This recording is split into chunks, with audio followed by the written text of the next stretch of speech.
Coming up, the McCrae Landslide Board of Inquiry report has been submitted to government. What are the likely implications for the local government sector?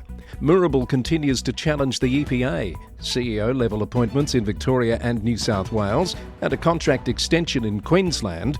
A controversial shark net trial up in the air. Industrial action looms for another Queensland council. Nominations in for WA council elections, and the UK has a new local government minister.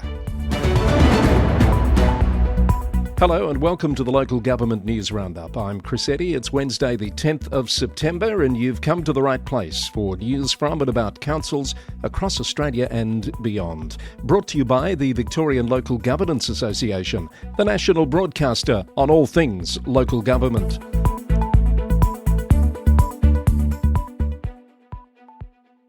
The Board of Inquiry into the McCrae landslide on the Mornington Peninsula has submitted its final report one day before the 10th of September deadline. The landslide in January this year destroyed one house and damaged three others, and a Mornington Peninsula Shire Council officer was seriously injured. 19 properties were evacuated, with many residents unable to return to their homes for months. The inquiry was established in March, commenced public hearings in May, and was required to provide its final report by today, a deadline that was extended in June. The inquiry announced yesterday that it had completed its report, which is now with the government.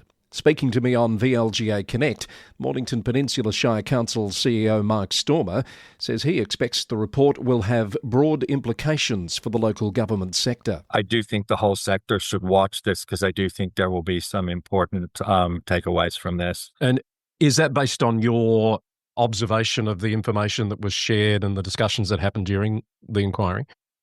Yeah. Give us your 2 cents. What do you think other CEOs perhaps should be looking for? I think one of the things that will come out of this will be the role of erosion management overlays. So I think, and some councils have already started releasing that kind of information. And I think the other thing that I hope to see is some clarity on the role of the municipal building surveyor, because that's been a challenge in this as well. So I think there might be some lessons in that space. That's Mark Stormer, the CEO of Mornington Peninsula Shire Council. You can hear that full interview in the latest edition of VLGA Connect. Moorabool Shire Council is not backing away from its dispute with the EPA over toxic waste on public land and plans to take its concerns to the Victorian Information Commissioner. Its FOI requests to the EPA have been denied 3 times, and the council is warning other agencies that manage public land about its concerns. The issue escalated recently when the council was forced to pay $500,000 to clean up trailers of toxic waste material originating from a property that it says was under surveillance by the EPA for at least a year. Mayor Paul Tatchell said the EPA won't be transparent about how the situation evolved and won't share the relevant information with the council. The Herald Sun has reported that childcare workers in Knox have staged a protest outside the council meeting this week to demand the council apply for a federal government grant that would provide a 15% pay rise above award wages. Knox City Council is one of 27 councils eligible but yet to apply for the grant, and it says it's committed to further investigating while maintaining they already pay educators above the award under their enterprise agreement. Cardinia Shire Council has appointed James Collins as its new CEO for a 5-year term following an extensive recruitment process. Mr. Collins brings over 15 years of executive experience, including his current role as Director of City Planning and Infrastructure at the City of Casey. He's also worked at Monash, Yarra Ranges and Banyule councils. He'll begin his role on the 13th of October, replacing interim CEO Peter Benazic, who stepped in after former CEO Carol Jeffs resigned earlier this year. Wellington Shire Mayor Scott Rossetti is calling on state and federal governments to rethink how local government is funded. He says there's a need for a model that reflects the real cost of delivering services in rural and regional areas. With rising costs, rate capping limitations and increasing cost shifting from other levels of government, the council is facing significant challenges in maintaining infrastructure and funding essential local services across its large geographical area. It's encouraging residents to write to MPs and engage in conversation on the issue with neighbours. Yarriambiack Shire Council has endorsed the transfer of kindergarten services in Minyip, Rapanyup and Warwick-Nabil to Emerge Early Years services after successful community consultation and a positive partnership since October last year. The transition will occur in stages, with Rapanyup and Minyip transferring first, aiming to complete all transitions by the end of the year. Corangamite Shire is urging dog walkers to keep their pets on a lead when visiting Mount Lura and Mount Sugarloaf reserves to protect wildlife and prevent potential confrontations with kangaroos. The council says it's received reports of off-leash dogs chasing wildlife. Local laws officers are patrolling the areas and can issue penalties for unleashed dogs and uncollected droppings. And the new Keysborough Community Hub has been officially opened on the weekend, with over 1,500 residents attending the celebration to explore the new facilities. The project features environmentally sustainable design with a 5-star Green Star rating and will serve as a central gathering place for one of Greater Dandenong's fastest growing communities. It was supported by the Victorian Government with a $4 million contribution, while the council invested $22 million into the project. Rounding up more Victorian Council news, and Casey is urging the Victorian Government to address growing graffiti vandalism on state-owned infrastructure, even offering to manage removal if proper funding is provided.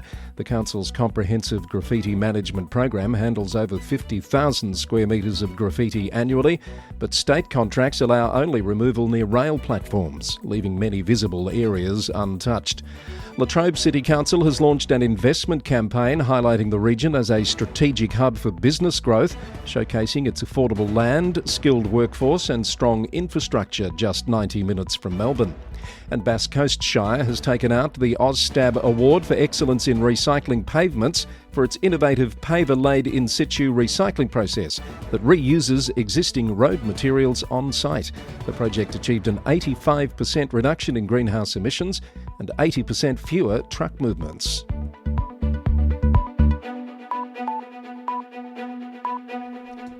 You're listening to the midweek edition of The Roundup. It's Wednesday the 10th of September. Back to the news in a moment. A message from the VLGA for you first. As part of the VLGA's ongoing commitment to support councillors on their journey to be successful community representatives, the Victorian Councillor Census is back again this year. All councillors in the state will be emailed the census on the 6th of October, and you'll have until the end of the month to complete it. In its second year, the annual census captures and tracks councillor demographics, attitudes and the key challenges to local governance over time. You don't need to be a VLGA member to participate, and at no stage will the VLGA have access to an individual's responses.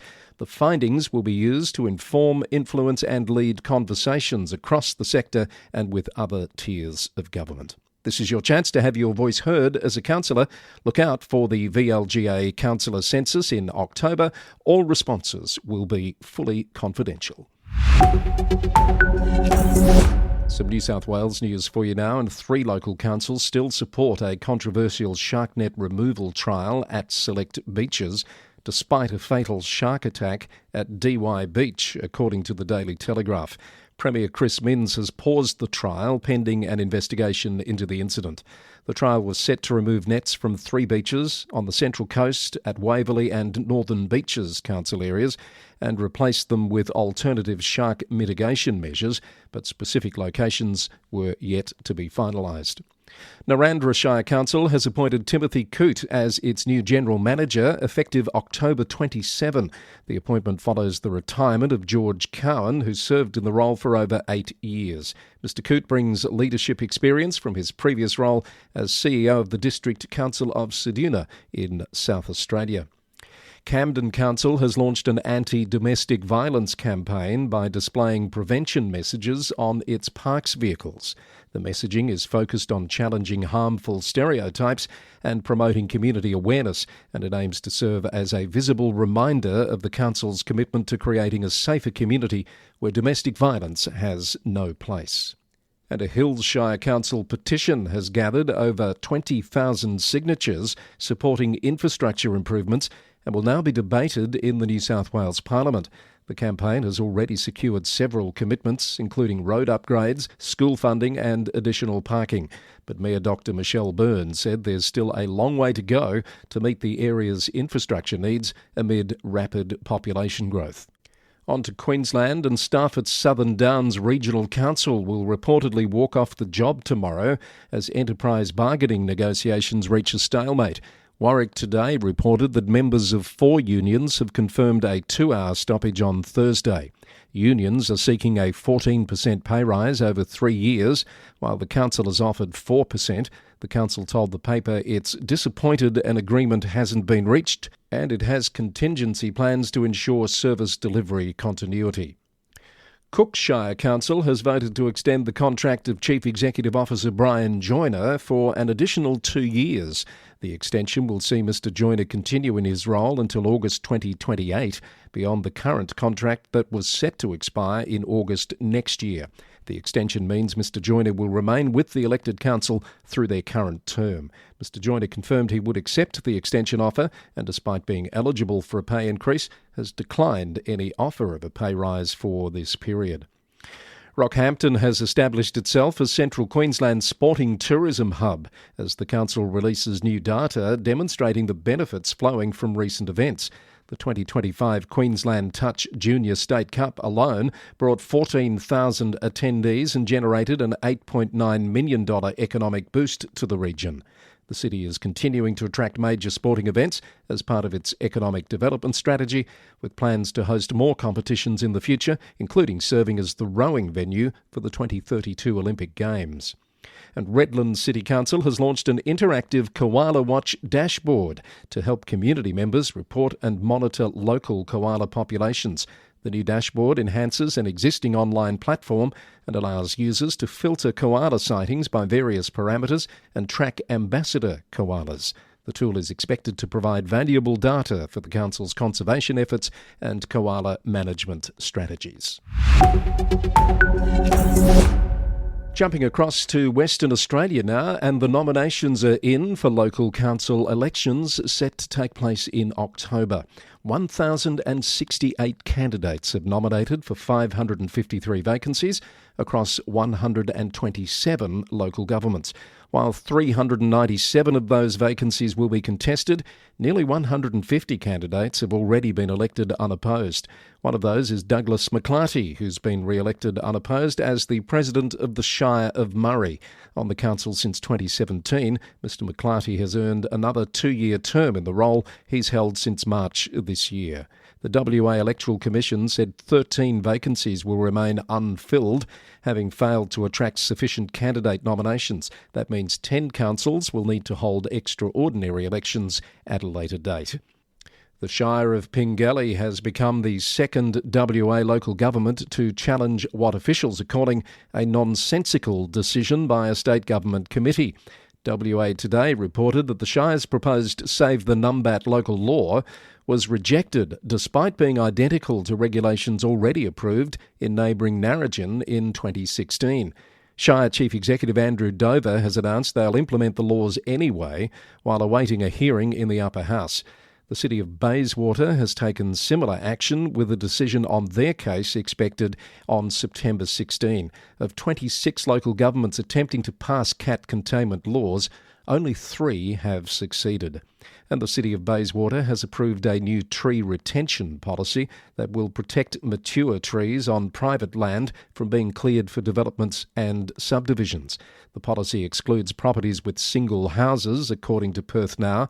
It was passed by a narrow 5-4 vote and represents a compromise position that aims to address significant tree canopy loss while balancing concerns about property rights.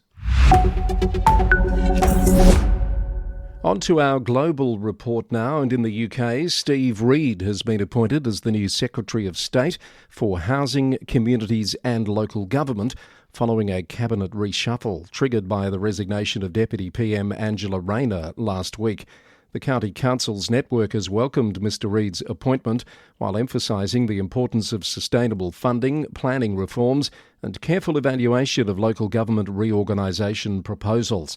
The Local Government Information Unit said Mr Reid's extensive local government experience means he has a real understanding of the current pressures facing the sector. An update on a story from Canada where in Clarington, Ontario, a city councillor has claimed that a threatening voicemail sent to a potential mayoral candidate was manipulated using artificial intelligence technology. CTV News reported that Councillor Karina Trail is denying responsibility for death threats made to Tom Dingwall, who's considering a run for mayor next year. The 39-second message, which allegedly threatened both Dingwall and his wife, is currently under investigation by police. Police have yet to respond to Councillor Trail's claims about AI manipulation. The councillor has promised to continue to fully cooperate with authorities as the investigation proceeds. Nearly 4 years after declaring a climate emergency, Calgary City Council is set to debate whether to rescind that declaration, according to CTV News. A motion brought forward by 4 councillors who are part of the community's first municipal party also calls for an audit of climate-related spending. Councillor Sonia Sharp, who initially voted for the declaration in 2021, now calls it a misstep and is leading the charge. But Mayor Jyoti Gondek has characterised the motion as politicking ahead of the municipal election.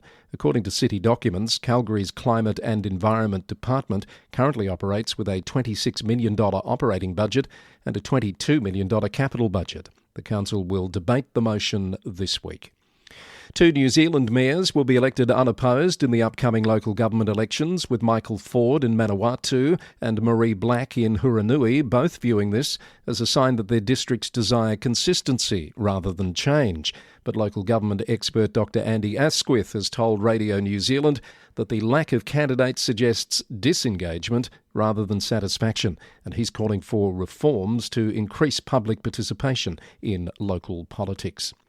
A proposed restructure at Wellington City Council could eliminate up to 63 positions across libraries, parks, recreation, city safety and digital services, according to a report from The Post.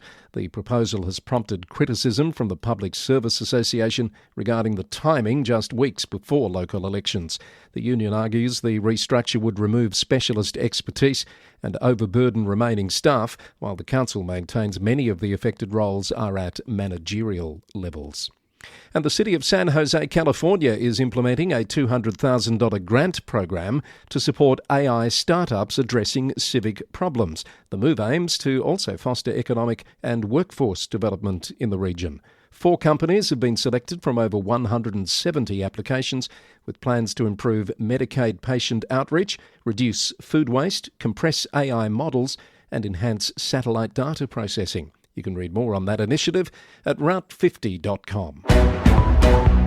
You've been listening to edition number 489 of the Local Government News Roundup, recorded on the morning of Wednesday, the 10th of September 2025. If you have comments or feedback, you can send me an email at lgweeklynews@gmail.com, and you can find out more about this episode, including story links where available, by heading to www.lgnewsroundup.com. The podcast is brought to you by the Victorian Local Governance Association, the national broadcaster on all things local government. We're recorded in the city of Greater Geelong, Victoria, on the land of the Wadawurrung people of the Kulin Nation. And we come your way every Monday, Wednesday and Friday. Until next time, thanks for listening and bye for now.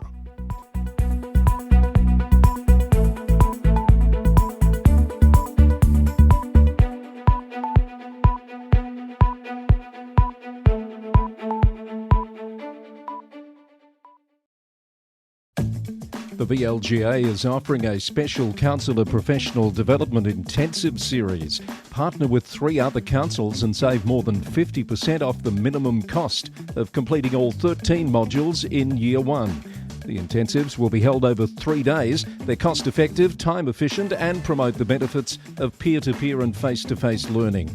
In addition to the intensives and in recognition that every council has different needs, The VLGA also offers bespoke training options, both online and in person. A faculty of facilitators will work with you to customise a program that responds directly to the unique professional development needs of your council. To find out more, head to www.vlga.org.au.